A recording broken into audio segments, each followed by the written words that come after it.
ரமேஷ் சேதுராமன் இந்த தேதிகளை கேள்விக்குள்ளாக்கினார் ஆர்கே தொடக்கத்திலேயே. சம்மன்ஸை அடிப்படையில் என்ன நடக்குது? இது டெல்லி திருவிளையாடல்கள் அப்படின்னு அதை பார்க்கணுமா? அது என்ன காலங்காலமா நம்ம பார்த்துட்டு இருக்கிறது தான். இதுல இத கோஇன்சிடென்ஸ்னு சொல்றதா இல்லைன்னா திட்டமிட்டு செய்யப்பட்டதானா? இப்போ எல்லாமே சிபிஐ இடி அப்படின்னாக்கா நம்ம சொல்லலாம். நீங்க சொன்ன மாதிரி இல்ல இது மத்திய அரசு இதுல அவங்க இது இப்படி செயல்படுறாங்களா என்னங்கிறது. அப்படி இல்லாம நம்ம பார்க்கக்கூடிய விவகாரம்ங்கிறது ஒன்னு கோர்ட்டு, இன்னொன்னு சிபிஐ சைட்ல அப்படிங்கும்போது சரி ரொம்ப கரெக்டா தான் சொன்னாங்க. ஒரு விஷயம் சொன்னதுல என்னன்னா, இப்ப நீங்க விஜய டெல்லி கூப்பிடுறதுக்கு காரணம், இப்போ நீங்க தமிழ்நாட்டில் வச்சு விசாரிக்கிறீங்க அப்படின்னா அவங்க ஒரு பொலிட்டிக்கல் இதை வச்சு ஒரு பொலிட்டிக்கல் மைலேஜ் எடுக்கணும். கோவிந்தராஜ் சொன்ன அளவுக்கு செனாரியோ இல்ல அவர் சொன்ன அளவுக்கு அதை வச்சு வீடியோ எடுத்து படத்துல சேர்க்கலாமா அப்படிங்கிற அளவுக்கு அதை கொஞ்சம் ஸ்ட்ரெச் அப்படின்னு பாக்குறேன், ஓவர் ஸ்ட்ரெச்.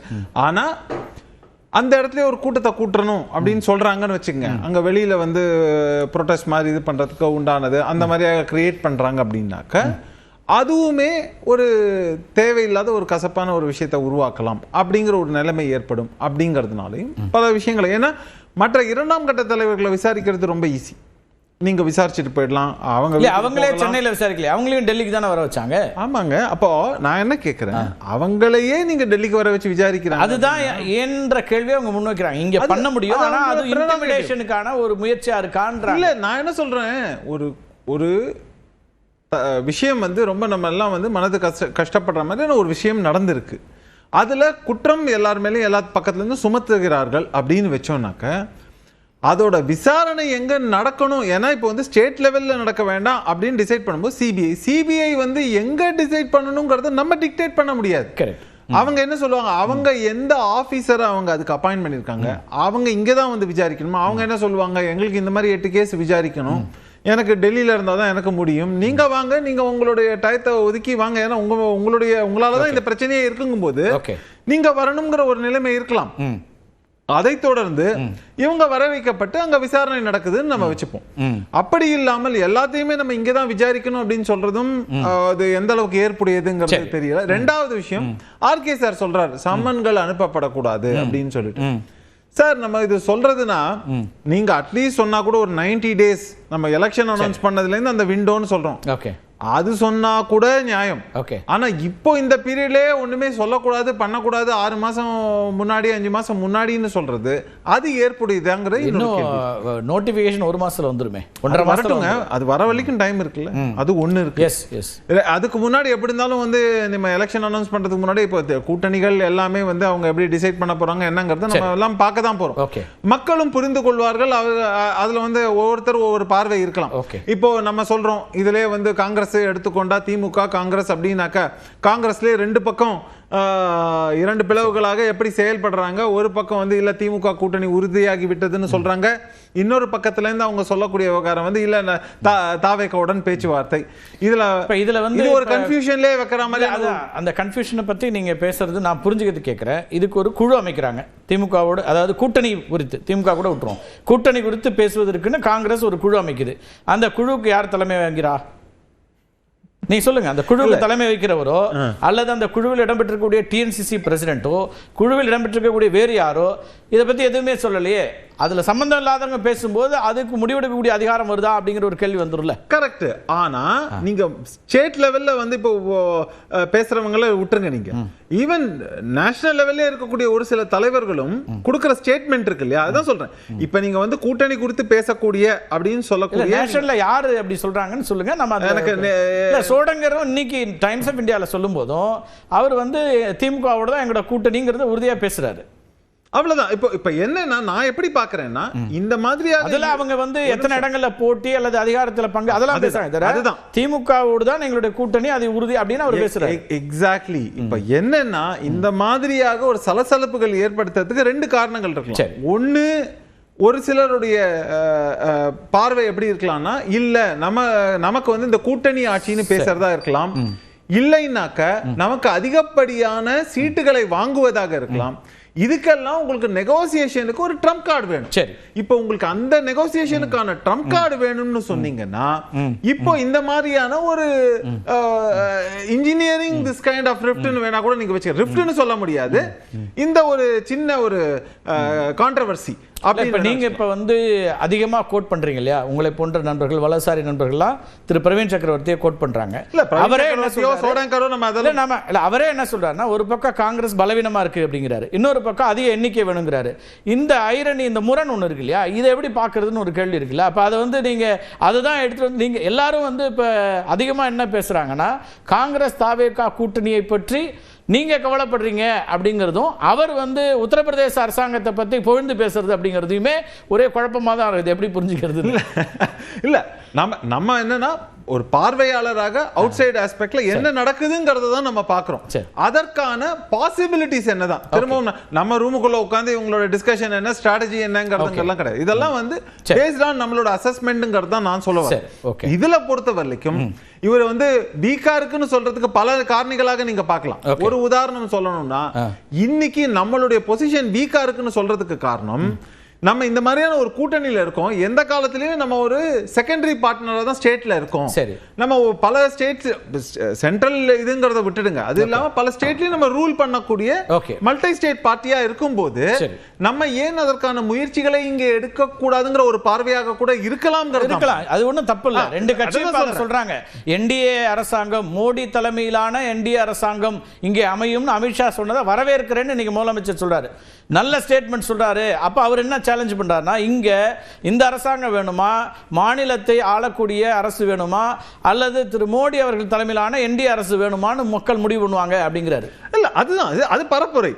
எப்படினாக்க இது அந்த பரப்புரைக்கான பாயிண்ட ஏன் நீங்க எடுத்து கொடுக்குறீங்க, ஏன் பாஜக எடுத்து கொடுக்குறீங்கன்னு சொன்னா என்ன பாஜக எடுத்து கொடுக்குறாம, பாஜக அவர் அதான் சொல்றாரு, அமித்ஷாவுக்கு நன்றின்னு சொல்றாரு அவர். இல்லைங்க, அதான் சொல்றேன், பாஜக தலைவர் சொல்ற நீங்க எடுத்து கொடுக்குறீங்க, நான் என்னவோ அவங்களோட ரெப்ரசன்டேட்டிவ் மாதிரி அப்படி சொல்ல வரல. நான் சொல்லக்கூடியது நிச்சயமா ஒரு பரப்புரை அப்படின்னு இருக்குன்னா நீங்க அதை எப்படி ஸ்மார்ட்டா கவுண்டர் பண்றீங்கிறது தான் இதுல ஸ்ட்ராட்டஜி. அதுல வந்து இவங்க ஸ்கோர் பண்றதுக்கு முயற்சி எடுக்கறாங்கங்கறத நான் பார்க்கிறேன்.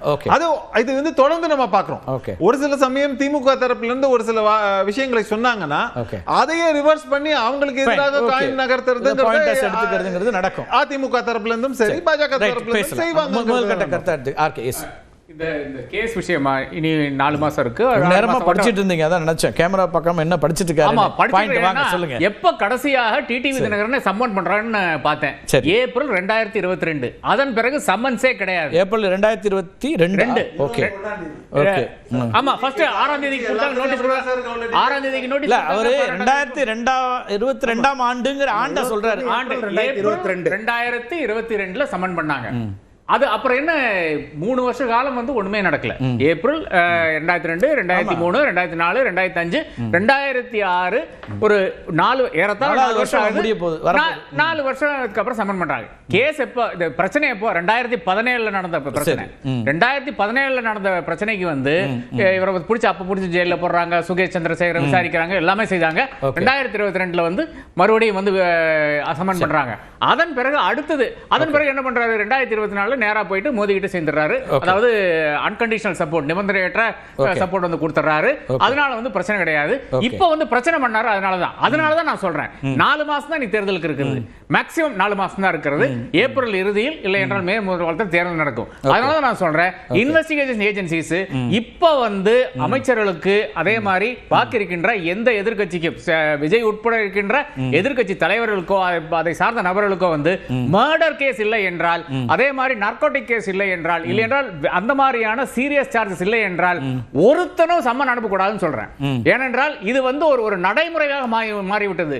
அதாவது ஒரு தேர்தல் நடக்கும்போது ஒரு லெவல் பிளேயிங் ஃபீல்ட் என்று வேண்டும். இப்போ அந்த லெவல் பிளேயிங் ஃபீல்ட் எல்லாம் கிடையாது.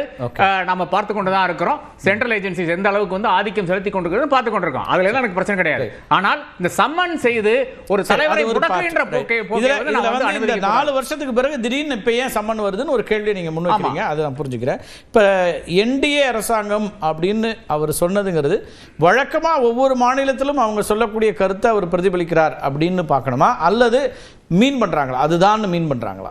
இல்ல இன்றைக்கு நடந்த இந்த ஒரு கேவலம் இருக்கு இல்லையா, கேவலம் தான் நான் ஏன் சொல்றேன். அப்படி ஒரு வார்த்தையை பயன்படுத்துறீங்க? ஏன் பயன்படுத்தினா என்டிஏ தமிழ்நாட்டுடைய தலைவர் எடப்பாடி பழனிசாமி என்று அறிவித்து விட்டார். ஆமா. ஒரு சிம்பாலிக்கலா வந்து அமித்ஷா தமிழ்நாட்டுக்கு வந்தாரு. நீங்க எடப்பாடியை போய் இப்ப சந்திச்சு நீங்க இங்கே வந்து அந்த இந்த சொன்ன விஷயங்களை எடப்பாடி ஏன் சமன் பண்றீங்க, டெல்லிக்கு ஏன் சார் சமன் பண்றீங்க? சம்மனே இல்ல சார். இப்ப அதுதான் வில்சன் என்ன சொன்னார், என்டிஏ தலைவர், மாநிலத்தின் என்டிஏ தலைவர் நேஷனல் லெவல் என்டிஏ தலைவரையோ அல்ல அவரோட ரெப்ரசன்டேட்டிவோ போய் பார்க்கறாரு. இதுதான் பிரச்சனைங்கற. அதாவது இல்ல ஒரே நிமிஷம் இல்ல நீங்க சொல்லிட்டீங்க, பாயிண்ட் சொல்லிட்டீங்க. எனக்கு கொஞ்சம் முடிக்கணும். இல்ல இது நான் ஒத்துக்க மாட்டேன். இல்ல டெல்லிக்கு வந்து பேசணும்னு சொன்னா இவர் சொல்றது நியாயம். இல்ல இது நான் ஒத்துக்கவே முடியாது. என்டிஏ தலைவரா இருந்தால் என்டிஏனுடைய தலைவர் ஓகே, என்டிஏனுடைய தேசிய என்டிஏனுடைய தலைவர் தேசிய அவரோட ரெப்ரசன்டேஷனா இருக்கலாம். இல்ல அது ஒத்துக்க முடியாது. நான் சொல்றேன், தேசிய என்டிஏனுடைய தலைவரை வந்து சந்திப்பதில் எனக்கு பிரச்சனையே கிடையாது. நீங்க அதுக்காக பேச்சுவார்த்தைக்கு போங்க, சீட் எல்லாம் பண்ணுங்க. ஆனால் அவருடைய ரெப்ரசன்டேட்டிவ் இங்க தான் சந்திக்கணும். தேர்தல் களத்துல வியூகங்களை வகுக்கக்கூடிய இடத்துல திரு அமித்ஷா இருக்கிறார் அப்படின்னா அவரை பாக்குறாரு. இங்க வந்து இப்பதானே வந்தீங்க. அதுலதான் அவர் ஒரு வில்சன் ஒரு விஷயம் என்ன சொன்னார்னா, இப்ப அன்புமணி இங்க இணையறாரு. அப்ப இணையக்கூடிய இடத்துல அதை அறிவிக்கிற இடத்துல திரு எடப்பாடி பழனிசாமி தானே இருக்கிறாரு. அவங்களுக்கு தொகுதி உடன்பாடு எட்டப்பட்டு விட்டதுன்னு சொல்றதும் அவர் தானே. அப்ப தலைவர் அவர் தானே முடிவு எடுக்கிறாருன்னு கேட்கிறாரு. இல்ல நான் கேட்கறது இவ்வளவுதான். நான் வந்து நீங்க சரி, அப்போ நான் வந்து பிக் பாஸ் நான் டெல்லியில் உட்கார்ந்திருப்பேன். ஆனா நான் தலைவர் கிடையாது, கட்சிக்கு நான் தலைவர் கிடையாது, ஆட்சிக்கு நான் தலைவர் கிடையாது, என்டிஏக்கு நான் தலைவர் கிடையாது. ஆனால் ஒரு நிமிஷம் இருங்க. நான் ஒண்ணுக்குமே தலைவர் கிடையாது. ஆனா நான் தான் ஆளினாள். அதான் சொல்றேன். காங்கிரஸ் தலைவர் அவருடைய ரெப்ரசன்டேட்டிவ் ராகுல் காந்தி தான் வந்து பாக்குறாரு. சரி, மல்லிகார்ஜுன கார்கே தலைவர் வரல, அவரோட ரெப்ரசன்டேட்டிவ் தான் வராரு.